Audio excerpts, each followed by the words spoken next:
এই তোমাদের মতো বুড়োদের সঙ্গে সঙ্গে থাকতে থাকতে না আমার দম বন্ধ হয়ে ওঠে। চুপ করে বসে করে, একদম উঠবে না, দম বন্ধ হয়ে আসছে।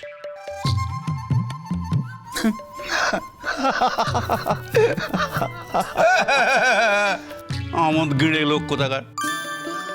আপনার পাশে আমি কিন্তু বসবো না বলে দিলাম। ঠিক আছে,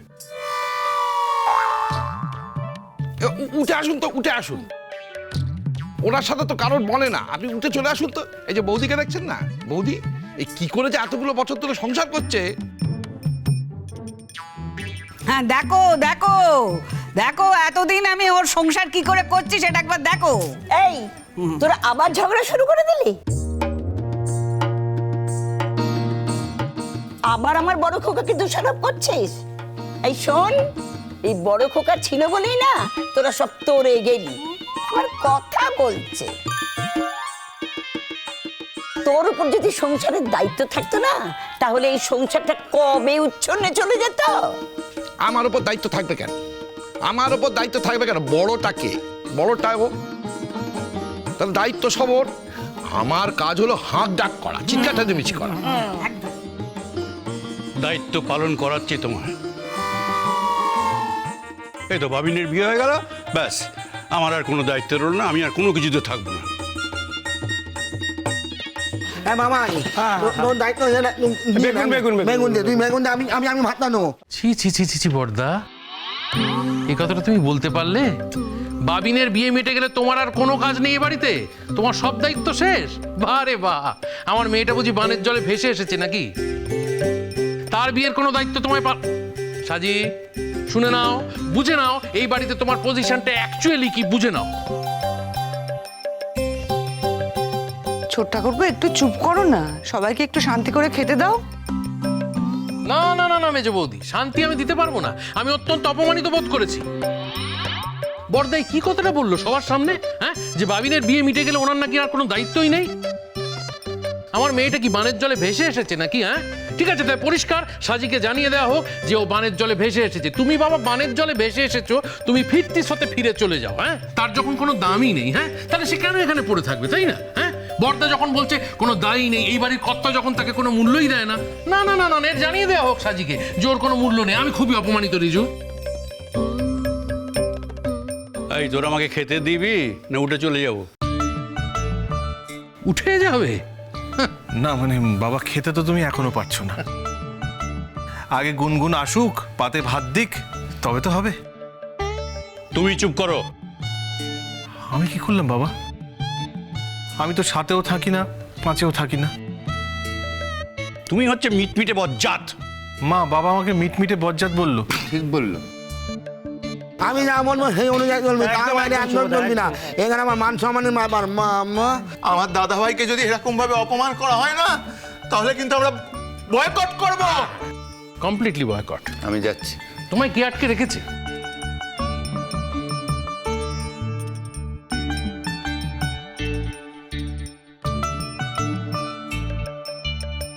হ্যাঁ করো করো করো, বয়কট করো, সব কিছু বয়কট করো। আমি তো ঈশ্বরের কাছে সবসময় প্রার্থনা করি যে তোমরা একটু বয়কট করো, ভালো করে বয়কট করো, বয়কট করে আমাদের একটু শান্তি দাও। বাবা, বলো বাবা। মা, হ্যাঁ কি হয়েছে শুনছি, বলো। এরপরেও কি তোমরা এখানে থাকবে? হ্যাঁ, কি বলছিস সে? ওনারা আমাদের যতই হেলা সেদ্ধা করুক, তোকে নিজের জামাই মানুক না মানুক, আমাদের একটা কর্তব্য আছে না? এই পুরো বিয়ে বাড়িটা তো আমরা সামনে দিলাম। ওরে বাবা, আরো দুদিন কষ্ট করতে হবে। ওরা এখন ভীষণ পরিশ্রান্ত, একটু বিশ্রাম নেবে, সেটা আমাদের দেখতে হবে না? না না, আমাদের বিশ্রাম দেখার আপনার কোনো দরকার নেই, কোনো দরকার নেই। না না না, অনেক হয়েছে, আপনি যান যান, বাড়ি চলে যান, বাড়ি চলেন, তাড়াতাড়ি বাড়ি চলে যান। গিয়ে দেখুন বাড়ি আপনার আছে কি না, বলা যায় না, আজকালকার দিনে যা চোর ডাকাতের উপদ্রব হয়েছে, হয়তো দেখবেন আপনার বাড়ি নেই। হ্যাঁ, আপনি আমাদের সরাসরি চলে যেতে বলছেন দাদা? ছি বড়দা, আরে ভীমরতি ধরেছে, ওর ভীমরতি ধরেছে। ছি ছি ছি ছি ছি ছি ছি। উফ, সত্যি ওরা কি এতদিন কম পরিশ্রম করেছে? তুমি ওনাদের একবার বলছো? হ্যাঁ, আরে বাবা, ঠিক মতো তো ওনাদের যত্নার্থেই করতে পারিনি। আমি তাই ঠিক করেছি বিয়ে মিটে গেলে পারে ওনাদের এবার সেখানে যত্ন আত্মি করো। হ্যাঁ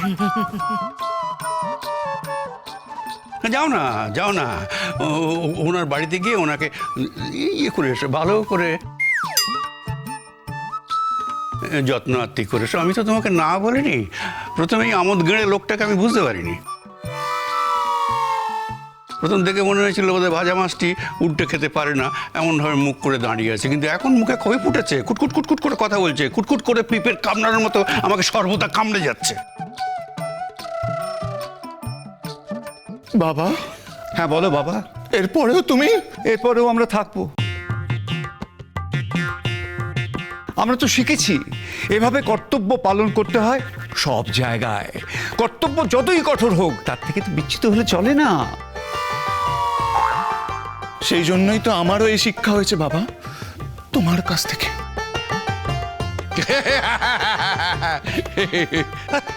হাসছে দেখো, সবসময় আমাদের মেতেই আছে, সবসময় করে হাসছে।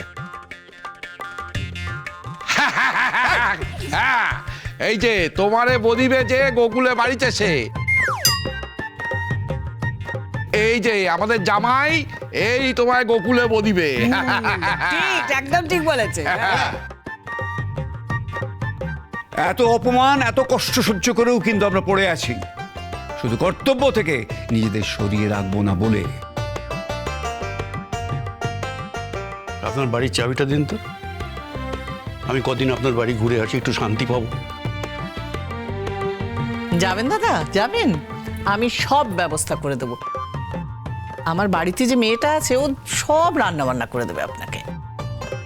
হ্যাঁ, আমি গেলেই তো আপনাদের খুব ভালো হয়, মৌরুষি পাট্টা জমে উঠবে একেবারে। কেন দাদা এরকম করছো কেন? পরপর দুটো বিয়ে গেল বাড়িতে, তোমার তো ক্লান্ত লাগারই কথা, প্রচুর পরিশ্রম গেছে। যাও না, কটা দিন একটু নিরিবিলিতে কাটিয়ে এসো, যাও। তোমার কি দরকার? হ্যাঁ, চাকরিতে কবে জয়েন করছো? দরকার জয়েন করে। এই যে রিজু, অফিস টফিস কাল থেকে যাওয়া হচ্ছে তো? না। হ্যাঁ, কে বললাম জানি না, যে মানে বাবা কাল থেকেই কি করে অফিস যাবো বলো, মানে আজকে তো সবে বিয়ে মিটলো, মানে শরীরটা তো ঠিক মানে। আরে এদের নয় কাজকর্ম নেই, রিটায়ার করেছে, এসব ঝামেলা ল্যাটাপ্যাটা চুকে গেছে, তাই তো? আর জামাই বাবাজি সে তো চাকরি বাকরি করবে না, সে চাকরি গেছে, আর তার চাকরি পাওয়ার কোনো ইচ্ছেও নেই। আর দরকারটাই বাকি, আপনার এত সম্পত্তি, এত টাকা পয়সা জমিয়েছেন না, ও সারা জীবন ছেলে দুধে ভাতে কেটে যাবে, কাটিয়ে দেবে, আর ওই আমোদ প্রমোদ করে যাবে, হ্যাঁ হ্যাঁ হু হু এসব করে যাবে। কিন্তু আমাদের তো সে অবস্থা নাই। আমাদের তো আপনাদের মতো এরকম জমানো টাকা নেই মশাই। দাদা, হ্যাঁ, আপনি কিন্তু অনেকক্ষণ ধরে অসম্মান করছেন। কেন? এই অসম্মান কিন্তু আমি মেনে নিতে পারছি না। আমি কিন্তু বিদ্রোহ করব। করুন করুন। বিদ্রোহ কি করে করবেন? ছেলেকে নিয়ে তো বাড়ি যাবেন না, এখানে থেকেই বিদ্রোহ করবেন, তাই তো? এই তো দাদা, আপনি তো সব ভুলে গেছেন। যে মাটিতে বিদ্রোহ তৈরি হয় সেই মাটিকে আঁকড়ে রেখে বিদ্রোহকে বজায় রাখতে হয়, তারপর জয়লাভ করে সেই মাটিকে দখল করে নিজের এলাকায় চলে যেতে হয়। আরে মেশমশাই ঠেলে করতে নেই। যাত্রা যাত্রা যাত্রা তো বলছে কিন্তু। আপনি কি ভাবছেন? আপনি আমার ছেলেকে যা খুশি তাই বলছেন, আমি বিদ্রোহ করব না? শান্তি নেই, শান্তি নেই, কোথাও আমার শান্তি নেই। এমন এক ঘরে মেয়েকে বিয়ে দিয়েছি, তারা একেবারে আমাকে নাজেহাল করে ছেড়ে দিচ্ছে। তোমার এত হাসি পাচ্ছে কেন বাবা? হ্যাঁ, না বলছি, এত হাসছো কেন? আমার হেনস্থা দেখে না তোমার জ্যাঠায়ের হেনস্থা দেখে? আমার হেনস্থা? আমার হেনস্থা করবে এরকম সাধ্যকার আছে? আপনি একটু হেনস্থা হননি বলতে চান? না। হ্যাঁ, একটু হেনস্থা হননি? এই যে বললাম মাটি ফুঁড়ে বিদ্রোহ করব। কেমন লাগলো আপনার কথাটা শুনে? খুব ভালো লাগলো, খুব ভালো লাগলো। শুনুন, আপনাকে একটা কথা বলি, ও বাড়ি ফাড়ি বিক্রি করে দিন। হ্যাঁ, ওর দরকার নেই। কী করবেন? বাড়ি যাবেন, বাড়ি গিয়ে সেখানে তো শান্তি পাবেন না, আবার আমার বাড়িতেই ফিরে আসবেন। কি সব মধ্যে রে বাবা। সেটাই তো বুঝতে পারছি না শুভদা। এটা কিন্তু আপনি ঠিক বলেছেন দাদা, একদম ঠিক কথা। আমি যা বলি সব ঠিকই বলি। আচ্ছা আচ্ছা, শুনুন শুনুন বলছি, আপনারা কিছু মনে করবেন না। আসলে ওই মানুষটা মুখে ওরকম বলে, কিন্তু মনের দিকে না ভীষণ ভালো। বলো বলো বলো, এটা বলো মেজ ঠাকুরপো। আপনি আর আপনার স্বামীর হয়ে উমেদারি করতে আসবেন না। আমরা কি বলছি, উনি কি বলছেন না বলছেন, উনি যাই বলুন আমরা আমাদের কর্তব্যে অটল। না কর্তব্য? অবশ্যই কর্তব্য। আপনি একদম আপনার কর্তব্যে অটল থাকবেন। হ্যাঁ, সারা জীবনে এইভাবেই অটল থাকবেন। ও জ্যাঠাই, আরে বাবা তোমার সাথে এমনিই মজা করছে, কাল দেখো আমরা এমনি চলে যাব। বেঁচে যাই। হ্যাঁ, গেলে বাঁচেন। বাবা, মা, এরপরেও কি আমাদের এখানে থাকা উচিত? তোমাকে আমি কি কর্তব্য শিখিয়েছি ছোটবেলা থেকে? বাবা, তুমি আমাকে ছোটবেলা থেকে শিখিয়েছো কর্তব্য যতই কঠোর হোক না কেন, যতই কঠিন হোক না কেন, অটল থাকতে হবে। যতই অসম্মান করা হোক না কেন, যতই অপমান করা হোক না কেন, এই মানুষদের সুখ দুঃখ এরকম ভাবে ছেড়ে চলে যাবো? না না, হয় না, হয় না। থামো থামো, সুখ সুবিধে দেখছে। না না জ্যাঠাই, আপনি যতই খ্যাক খ্যাক করুন, যত মারুন মারুন, এই মানুষগুলো এত পরিশ্রম হলো, এই অবস্থায় ছেড়ে আমি যেতে পারি নাকি? হ্যাঁ, ব্যথা করছে দাদা ভাই? বটেই তো এদের একটু বিশ্রামের ব্যবস্থা করতে হবে, একটু ভালো খাওয়া দাওয়ার ব্যবস্থা করতে হবে, তবেই তো বাড়ি যাওয়ার কথাটা ওঠে। বল,